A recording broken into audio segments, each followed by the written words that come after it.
Yesterday I talked about how I really loved reading since I was small.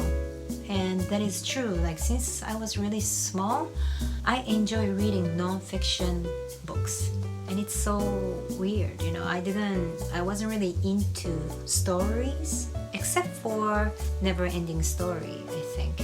Because of the movie, I really got into the book also. But usually I read a lot of books about how to do things or life in America or something to learn about something. When I was interested in it, I just went to bookstore all the time and go into the section I like, which was more like life lessons or business books or life philosophies, self-development.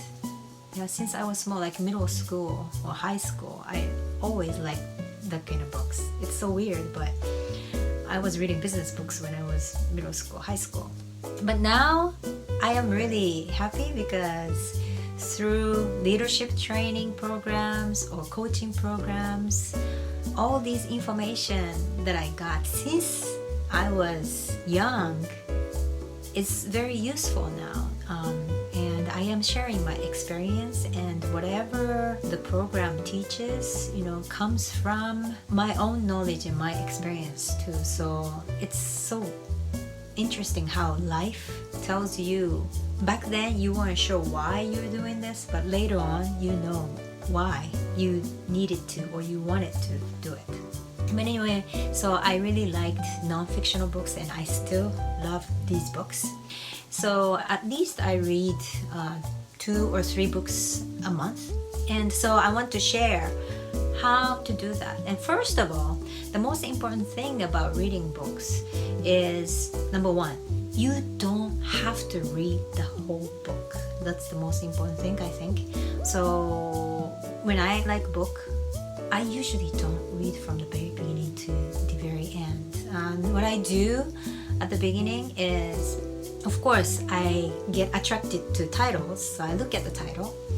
And if it's a physical book, I open and I look at the contents and look at the introduction and what it's about. And if I like it, then I buy it and I read it. And of course on Amazon, nowadays, ebooks, you can look inside also. So I do that. And I learned about 80-20 principle before, and I think that applies to the book. And this 80-20 principle is called Pareto principle. It's a name of an Italian economist. What he found is for every event, 80% of effect comes from 20% of causes. So if we apply that to book reading, you can get 80% of the meaning of the book, the intention of the book, by reading just 20% of the contents. So I truly believe that. So when I get a book, first I just kind of skim, not try to understand word by word, but read the title, read the contents, read the introduction and conclusion, and read introduction and conclusion of each chapter, or look at the graphs or figures or any kind of pictures that it has, so that I can get the overall message of the book. Then I'm happy, and if I like it, I can always go back. So that's the most important thing I tell myself to do, is you don't have to read the whole book. You can always go back. And another thing I usually tell myself is, okay, by reading this book, you learn something. So yeah, out of this 80% effect you got, just one thing you want to remember from this book. What's the most important thing to you, not objectively, not what the book critic says, or not academically or economically important, but to you personally. And then what kind of behavior change do I want to add? So that's something I always think. And for example, a few months ago, I read James Clear's Atomic Habit. And one thing that stuck to me was, he said, making something habit is not just about your behavior or just making it a habit, but it's more like it's an identity change. And the part that stick to me was every action you take is a vote for the type of person you want to become. And that stick to me so much. And that's right. Like when I work out, when I go for a run or walk, or when I go to Zumba class or anything, it's not just about doing that fitness, but what kind of person do I want to become, by doing these exercise or habits. And that was so powerful to me. So I remember that. So every time I do exercise, I think about myself or my identity, and it helped me to make the habit. And also one concept that stuck to me, I think it's not his original idea, but because he said that in the book, it stuck to me. But the word habit stacking. So he explained that if you have a habit that you're already doing every day, then just want another habit to the habit so you don't forget, and you can just piggybacking on the original habit. So what I did was I do meditation every day. So when I do meditation, at first I added a habit of watering my plants. I have here, and in the living room. So every time I do meditation, I give a little bit of water to my plants. And that became a habit. And after that, what I did was I remember to water myself too. So what I mean is, every time I do meditation, I water my plants. Then when I go to the water fountain to get the water, I drink a glass of water myself so I can get hydrated. So now every day what I do is meditation and watering my plants and drinking my water. That was one concept that I got from this book. And of course there are so many great ideas and concepts in the book, but I don't force myself to remember everything. Just one thing is enough. And if you feel like going back to the book later, and if you find something else interesting, that's when you can try that new habit. So that's what I want to talk about. Reading book, you don't have to read the whole book. You don't have to remember all the messages, but something personally speaks to you is the most important thing. So please remember what that is and just do it. That's how I do it. And what I do is when I read, I use mainly 3 different apps. Nowadays, I don't read many of the paper books anymore. What I use is Kindle for iPhone.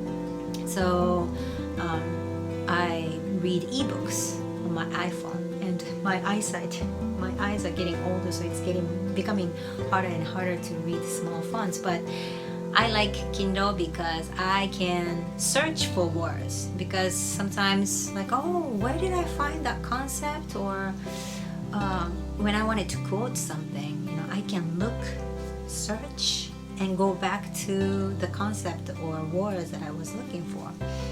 So I like Kindle. And more than Kindle nowadays, I love Audible. Audible is an app for audiobooks.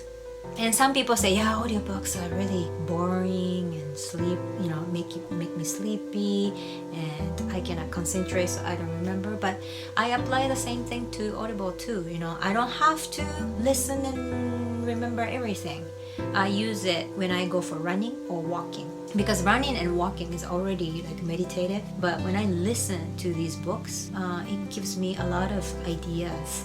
And what I love about Audible is many of the books are read by the author. So Option B by Sherylsandberg, I hear Sherylsandberg's voice. And Becoming by Michelle Obama, I hear Michelle Obama talking to me. And it's so empowering to listen to the authors, because they have their own messages in the book. So it is so much inspiring to me than reading. So I run and listen. And like I said, I don't have to remember everything. So sometimes, I totally don't remember everything. But good thing is, you can listen over and over. So I go for running at least 3 times a week. So if I finish one book, then after a few weeks, maybe I can go back and listen again, and the different parts speak to me. So it's in a way another joy, because you listen to the book second time and you totally surprised, like, wow, she said that? This is great. So I recommend you. And Audible like monthly plan is $14.95. You can get one book, or I have a platinum annual, which is $229.50, and I can get 24 books, which is less than $10 for one book. So I totally think it's an investment for myself, because I get to hear all these authors' voice and I get inspired. I can get an idea and I can act on it. So I personally recommend Audible so much. And another app I use is Blinkist. Blinkist is both Kindle and Audible mix, but what they do is they summarize whole book, and you can finish listening within 15 minutes. And they give you like snippets or the most important message from each chapter. So I use Blinkist when people recommend me new books, like, oh, Tomomi, I recommend you this book. That way I can find out what it's all about. You know, I can just listen to the overall summary of the book. And also, when I'm interested in one topic and I want to know what other authors are talking about, then I use Blinkist to listen to several books talking about the same topic, so I can get bigger view or understanding of the topic. Or another way I use it is, after reading it on Kindle, I want to hear the summary of the Blinkist to understand, you know, how much I was understanding, or to find out what kind of different view the Blinkist has. That way I can catch something that I missed by just reading it. So this Blinkist is monthly plan is $4.99 and the yearly plan is $49.99. So again, I think this is investment for me to learn about all these different ideas. So I invest on reading books on Kindle and listening to audiobooks on Audible and listening to summaries on Blinkist. So I recommend you to do this if you're interested in reading, or reading as many books as possible, or maximize your reading. And what are your reading habits? What kind of recommendations do you have to others when you read books? Like, how do you read your books, or how do you enjoy reading your books? I'm looking forward to hearing from you. Thank you for watching.